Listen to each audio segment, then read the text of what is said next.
Cricketer मैंने केते टଙ୍କା रोजगार करती ये तो अल्प बहुत समस्या जानते बट केवे अनुमान करछंती कि क्रिकेट कमेंट्री जो माने करती से माने केते टଙ୍କା रोजगार करती तांकर पर मंथ बा पर आनम केते टଙ୍କା रोजगार आसंतु आज से विषय जानिबा। या पूर्व जदि क्रिकेट मूवी आ देश दुनिया विषय बहुत किसी अपडेट जाना चाहते तो मो चैनल को निश्चित सब्सक्राइब करूँ। देखो क्रिकेट कमेंटेटर है तीन प्रकार, गोटे है हिंदी पैनल आ गोटे है इंग्लिश पैनल आ थर्ड है dug out panel. Dug out panel को माने ना जो माने लाइव मैच रे बसी क्रिकेट कमेंट्री करन और सेमानक पेमेंट सबटु अधिका। तापर जो माने हिंदी कमेंट्री करंती सेमानक पर मैच बा पर सीरीज पाखापाखि $2022 मिले।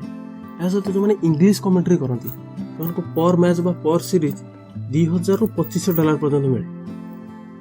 यह व्यतीत से केते दिन बा केते घंटा कमेंट्री कले आ कमेंट्री व्यूअर्स माने केते इंटरेस्ट नेले याकू मध्ये हिसाब को निया जाए। यह व्यतीत एमान को एनुअल कॉन्ट्रैक्ट मध्ये मिले जहाँकि अप्रोक्सीमेट $1 मिलियन रु मध्ये अधिक है। एबे मनर प्रश्न उठिथिबो ई सब मन को पेमेंट दिए कि एक्चुअली एमान को चैनल पेमेंट करे जो चैनल एमान कमेंट्री करंती हिंदी हो बा इंग्लिश हो एमान को से चैनल जेमति स्टार स्पोर्ट्स सोनी एंटरटेन से मन को ई सब चैनल पेमेंट करे। बाकी जो माने लाइव कमेंट्री करंती सेमान को एक्चुअली बीसीसीआई बा आईसीसी पेमेंट करे। देखो लास्ट ईयर आईपीएल कमेंट्री जो मन करथिले सेमान को सैलरी स्लिप मो पाखर अछि। फिर एमान को मध्ये तीनोटी कैटेगरी डिवाइड कराइले, इंग्लिश पैनल, हिंदी पैनल आउ डग आउट जोटा लाइव मैच रे कमेंट्री करन। जो माने हिंदी पैनल जो माने कमेंट्री करथिले सेमान को एक्चुअली 80,000 ରୁ $3.5 लाख पर्यंत मिलथिला। आ जो माने इंग्लिश कमेंट्री करथिले सेमान को 2.5 लाख ରୁ $5 लाख मिलथिला।